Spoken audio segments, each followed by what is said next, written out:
Ecclesiastes 3:12-13. Ang mangangaral, alam kong walang pinakamabuti sa tao kundi magpakaligaya at gawin ang pinakamabuti habang siya'y nabubuhay.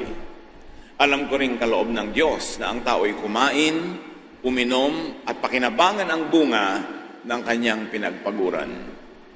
Gagap na gagap ni Solomon ang kalooban ng Diyos at sa lahat-lahat ng propeta at sumulat sa Old Testament, pinakamalapit sa puso ni Jesus ang pananaw at katuruan ni Solomon.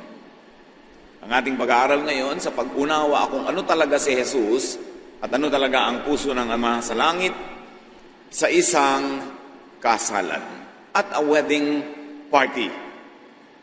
Panginoon, salamat po sa buhay. Salamat sa bawat araw na idinadagdag nyo sa aming buhay dito sa lupa. Turuan nyo kami na lasapin ang lahat ng magagandang bagay na ipinagkakaloob nyo sa amin.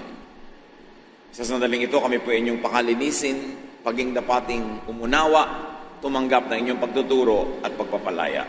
Sa ngalan ng Panginoong Hesus, dalangin namin ito, may kalakip na pasalamat at pagmamahal sa inyo. John 2:1-2, babalikan natin ang kabanata ng kasalan na napakagandang kwento. May kasalan sa Cana sa Galilea at naroon ang ina ni Jesus.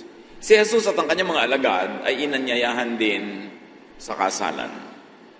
Sa introduction pa lamang ay may napakalaking pagpapakilala kay Jesus na dumadalo si Jesus sa mga kasiyahan.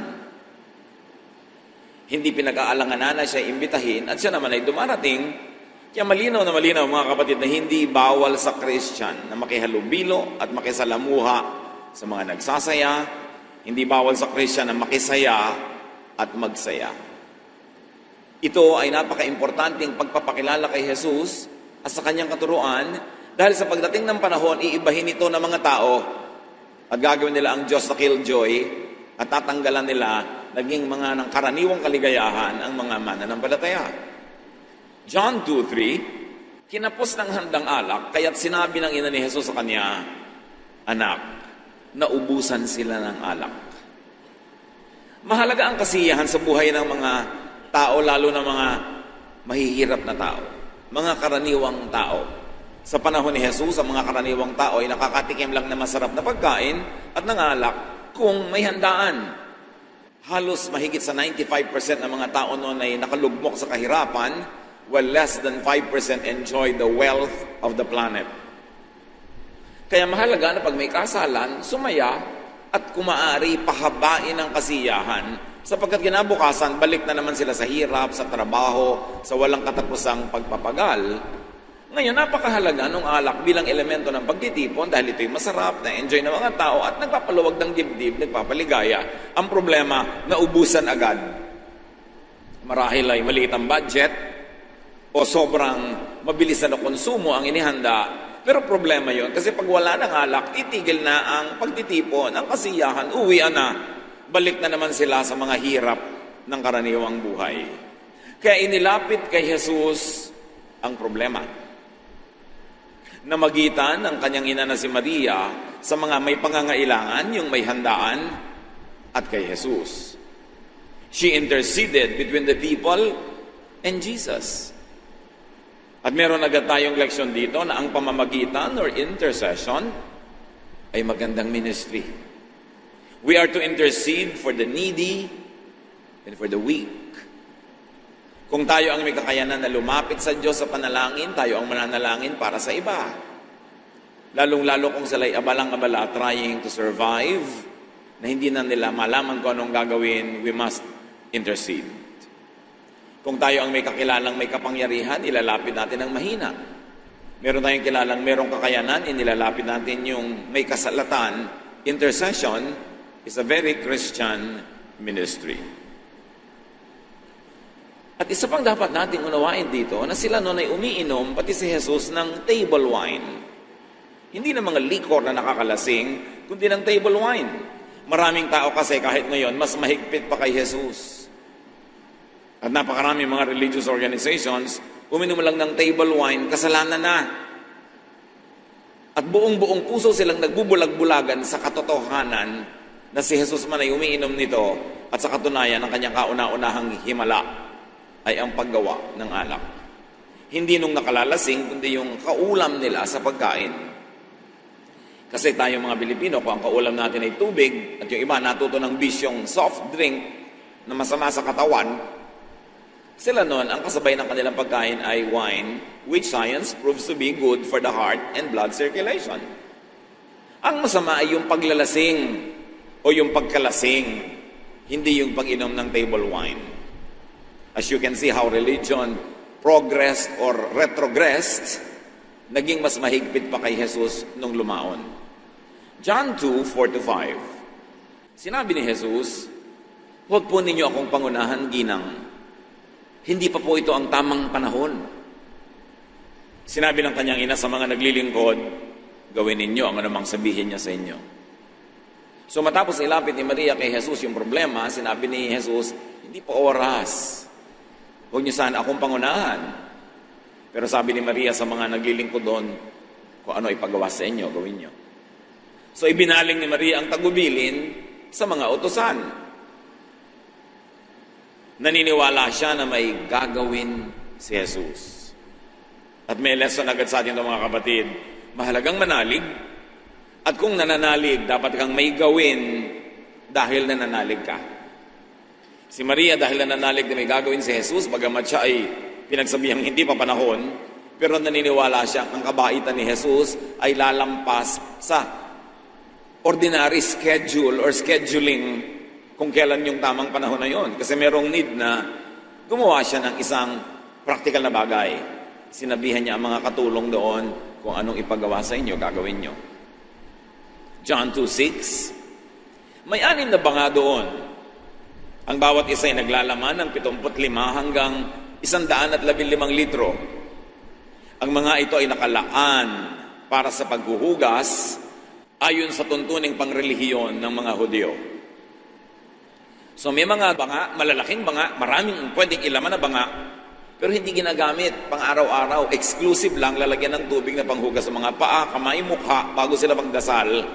So mayroong mga banga, mga tapayan, at ito'y tinuturing na sagrado o banal para lang sa gawaing relihiyoso. It was exclusive, walang ibang gamit, walang ibang saysay, pang relihiyon lamang. John 2:7-9. Sinabi ni Jesus sa mga tumutulong doon, "Punuin ninyo ng tubig ang mga banga." At pinunungan nila ang mga banga.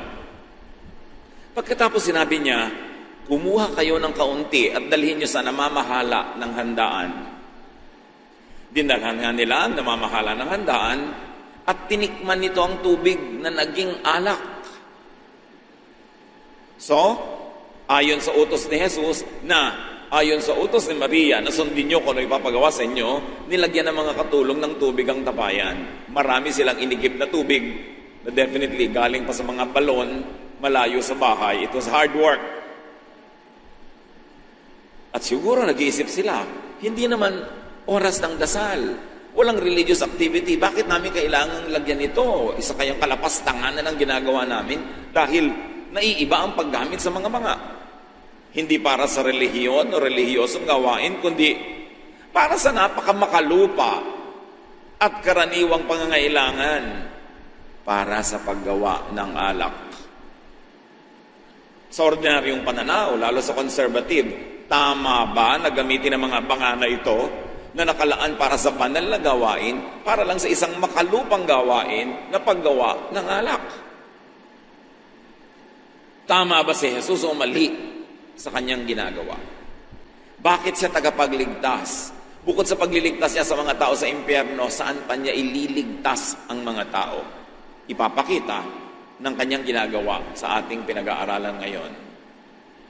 Ang relihiyon, ang diwa ay spirito at katawan ng relihiyon. The spirit and letter of religion was made practical and useful. Ito ay ginawa ni Jesus na practical, useful, kapaki-pakinabang sa pangkaraniwang buhay. Kung yung mga banga ay nakalaan lang para sa mga piyesta o religious events, ngayon gagamitin ni Jesus sa pangkaraniwan na pangangailangan sa pang-araw-araw na buhay na walang religious value. Anong ginawa dito ni Jesus? Very symbolic. Tinawid, binura ang guhit na naghihiwalay sa religious versus the secular. Sa exclusive versus the inclusive. Sa conservative versus the liberal. Sa sacred versus the profane. Sa spiritual versus the physical and carnal.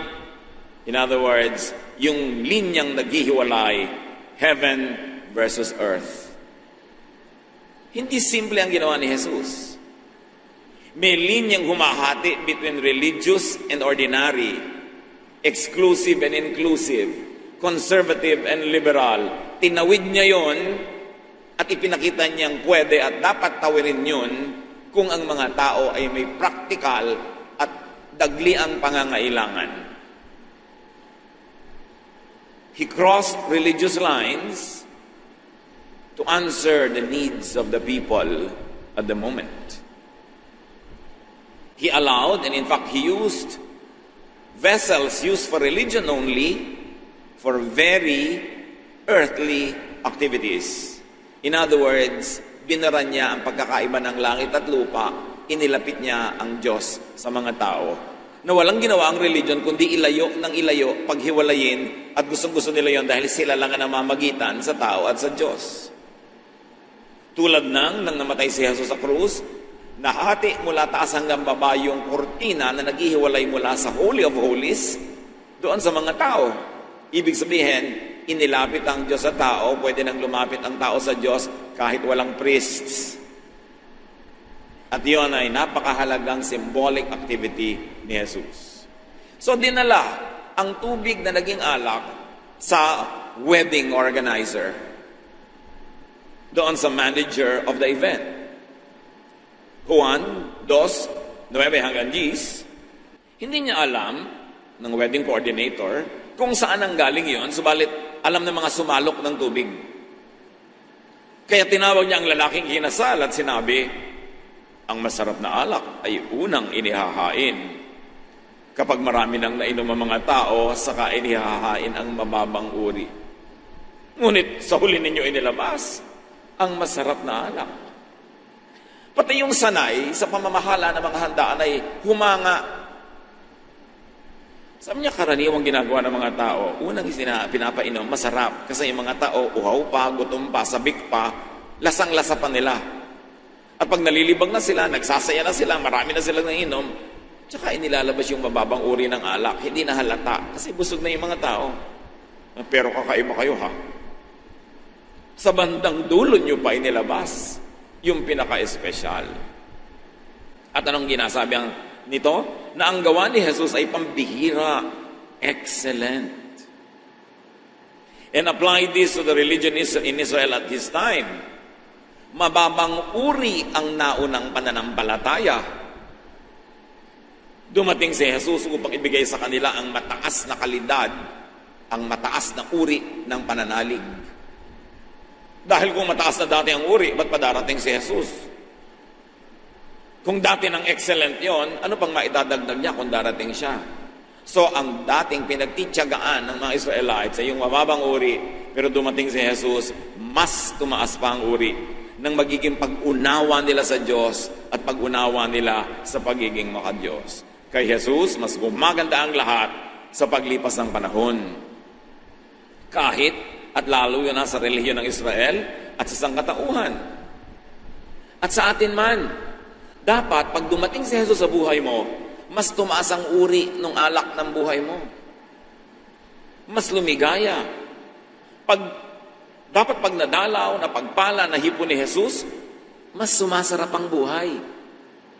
Mas lumuluwag, mas lumalaya, mas gumiginhawa, bumubuti, at mas bumabait.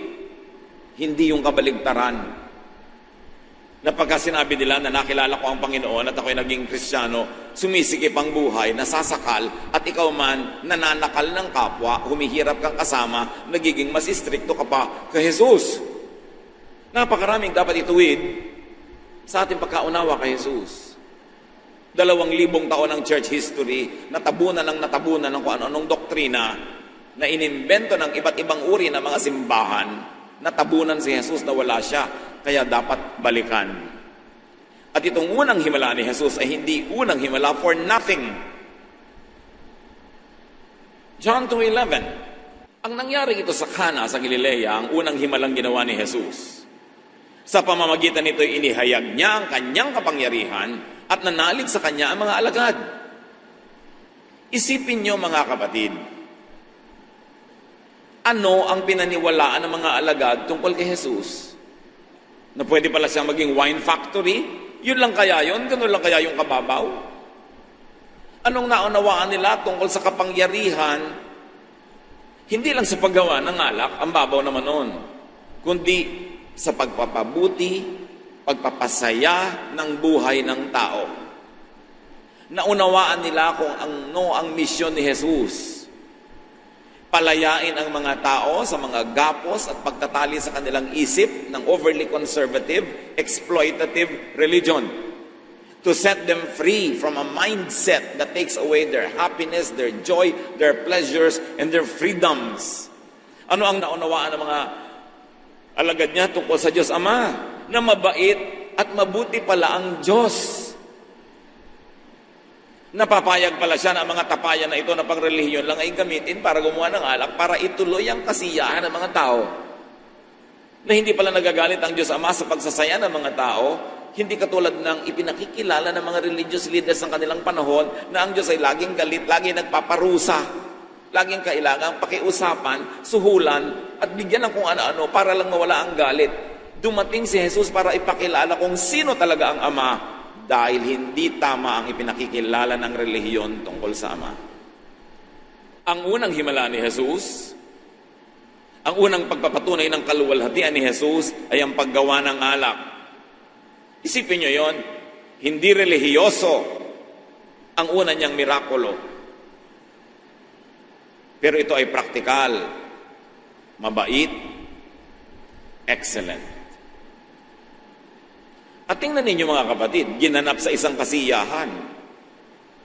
Ibig sabihin, mahalaga kay Jesus, mahalaga sa Ama sa langit, ang kasiyahan ng tao. At ito'y ginanap sa isang munting baryo, sa Cana, hindi sa Jerusalem, hindi sa temple, hindi sa synagogue or bahay dalanginan. Nilampasan ni Jesus ang priesthood, nilampasan niya ang temple, ang synagogue, at ginawa niya sa isang karaniwang okasyon among mga common people sa isang napakakaraniwang lugar ang kauna-unahang himala ng anak ng Diyos. And that was supposed to be a great statement.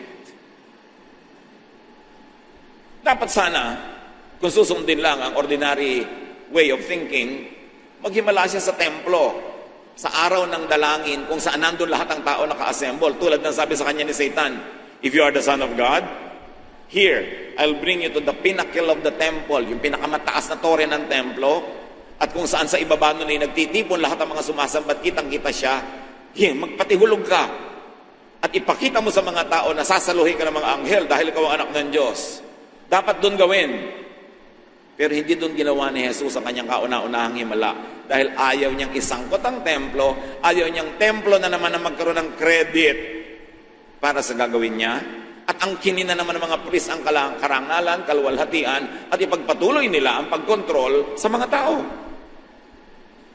Jesus effectively bypassed the religious system of Israel when he did his first miracle. And that was supposed to be read by all of us as a statement. Meron siyang pinatutunayan at meron siyang naisituro. God, through Jesus, blesses the people outside of, in spite of, and without the temple, without religion incorporated. Heaven comes down to earth directly to the people. Kaya galit ang mga priests and Pharisees kay Jesus. Kasi pinapalaya niya yung mga tao sa sobrang franchise of religion. Talagang ibinaba ni Jesus ang langit sa lupa, ang espiritu sa katawang lupa, ang Ama sa mga tao sa kanilang pang-araw-araw na buhay. sa kanilang pangkaraniwang kalagayan, hindi sa religious place and activity lamang. Sa katunayan, puweraang at malayo sa mga priests and Pharisees ang himala. Mga kapatid, mayroong himala. At ito ang himala. Na pagpapalain ng tao, ang tao ay pagpapalain ng Diyos sa pamamagitan ni Jesus directly, even without the intervention of the religious authorities. Ginawa sa isang baryo, hindi sa Jerusalem, sa isang simpleng tahanan, hindi sa temple, among ordinary people, not among the religious elite. Nililinaw ni Jesus ang gawain niya ay hindi katulad ng or iba sa gawain ng existing religious system of His time. Kasi kung pareho lang naman ang gawain ni Jesus at yung ginagawa ng religion ng panahon niya, ba't pa siya isusugo ng Ama? E di, sayang lang, duplication. Kung pareho lang naman pala ang kanyang misyon at sasabihin tulad na sinasabi na sa templo araw-araw, bakit pa siya kailangang dumating at magturo? Mga kapatid, mag-exercise tayo ng litanya. May sasabihin ako, sasagot kayo. Okay? Cooperate kayo at lakasan. Kung mayroon ng tamang daan at pinto, sagot kayo, hindi na kailangan si Jesus. Sige nga, go! Kung mayroon ng tamang liwanag, sagot. Kung mayroon ng tubig ng buhay, lakasan nyo naman. Kung mayroon ng tamang mangangaral, kung mayroon ng tamang pastol, kung mayroon ng kaligtasan at tagapagligtas, kung mayroon ng tamang relihiyon, pero dumating si Jesus, isinugo ng Ama, sukdo lang siya mamatay. Kasi ibig sabihin, wala pang tamang daan at pinto, wala pang tamang liwanag, wala pang tubig ng buhay, wala pang tamang mangangaral, pastol, kaligtasan, relihiyon. Kung mayroon ng katotohanan, kung mayroon ng daan, humina Kung mayroon ng buhay, kailangan pa ulit-ulitin natin yan para matandaan. Sabi ni Jesus, I came to fulfill the law. Di ba? Kaya yan ang pinanghahawakan ng mga taong, kita nyo na, lahat ng law dapat i-fulfill uli. E di para naman binaliwala ni Jesus lahat ng ginawa niya na kumilo siya, nagtrabaho siya ng Sabat, hindi niya ipinabato yung babaeng nagkasala, kumakain siya at ang kanyang mga disipulo nang hindi naghugas ng kamay, hindi na naman niya sinunod yung law. So alin ba talaga? Ang ibig sabihin ni Jesus, when I came to fulfill the law, is I came to fulfill the law, to interpret the law, to apply the law correctly. Kasi kung tama na ang interpretasyon nun, bakit pa siya darating? Tama na pala Sasayang siya ng pagod. So when Jesus says, do not think that I have come to abolish the law, but I came to fulfill it, ang ibig sabihin niya, I will fulfill it in the correct way. And the correct way is, yes, kung may gagawin kayong mabuti kahit Sabat, gawin nyo. Hindi bawal gumawa pag Sabat kung ang gagawin nyo yung mabuti. Yes, loving tayo dapat. Kaya kahit sabi ni Moses, batuhin hanggang mamatay ang nagkasala. Bakit nyo babatuhin? Lahat naman tayo may kasalanan. So yun ang correct interpretation of the law. The loving interpretation. Kaya ba sa mama na hipuin ng bangkay, kung papabubuhayin naman niya, hinipo niya. Kung hindi man mabuti na nakikihalubilo ka at kakain ka sa pagkainan kasama ang mga tax collectors and sinners and prostitutes, Jesus did it. He was interpreting the law. That the correct interpretation of the law is the loving and kind interpretation. Not the unloving, not the oppressive, not the unkind and cruel interpretation, which was the system during His time. Because if the system during His time was correct, why send Him? So hindi yun dahil sinabi ni Jesus that I came not to abolish the law but to fulfill it, hindi yun as is. Hindi yun business as usual. Merong malaking pagbabago sa pag-i-interpret at pag-a-apply ng law. That's why the temple people had Jesus killed. Because they want to continue to impose the religious interpretations of the temple. Pero kailangan si Jesus dahil ang religious teachings, beliefs, and practices ng panahong yon at ang tinatawag na tradition of the fathers, yung tinatawag na law or kautusan na basihan nito ay likho, mali. Hindi nagsasalamin ang tunay na kabutihan ng Diyos. The saddest cut of all is that religion, Inc., during the time of the Lord, has been misrepresenting God. That's why God had to send His Son to correct it. John 1:14. Ang salita ay naging tao at nanirahan sa piling namin. Nakita namin ang kaluwalhati, ang tunay na Kanya bilang kaisa-isang anak ng Diyos. Siya ay puspos ng kagandahang loob at ng katotohanan. In Him, all the truth and goodness of God was revealed. He is the only Son, the only true image, the only true reflection and representation of the Father in heaven. It means everyone ahead of Him was not the complete and true and faithful representation of God. That's why God sent His Son to correct all of those misrepresentations. Kasi namin, in the beginning was the Word, and the Word was with God, and the Word was God, and the Word became flesh and dwelt among us, and He revealed to us all the truth and all the kindness about God in heaven. Hindi na matiis ng Diyos sa langit ang misrepresentation sa Kanya ng religion. He had sent His own Son to the point that this Son will die and will be sacrificed in the hands of those who wanted to keep the religious status quo the same. Ang totoo tungkol sa Diyos ay ito: ang Diyos ay mabuti at mabait. Pero hindi yun ang pagkakakilala ng mga tao sa Diyos. That's why Jesus is Savior. Jesus saves people not only from hell in eternal life, but also from oppressive, exploitative, and twisted religion. Ang pagiging tagapagligtas ni Jesus ay hindi lang para sa kabilang buhay, dito din. Gusto niyang iligtas sa mga tao na lubos na naniniwala sa Diyos, pero inaakay ng mga relihiyoso sa mahirap at maling daan. Siya ay mabuti, hindi tulad ng mga religious leaders, ng traditions of the fathers and the law. Kaya ang buong Galatians, at basahin yung mabuti ang book of Galatians, sobrang idiniin ito. Dumating si Jesus para kayo palayain mula sa law.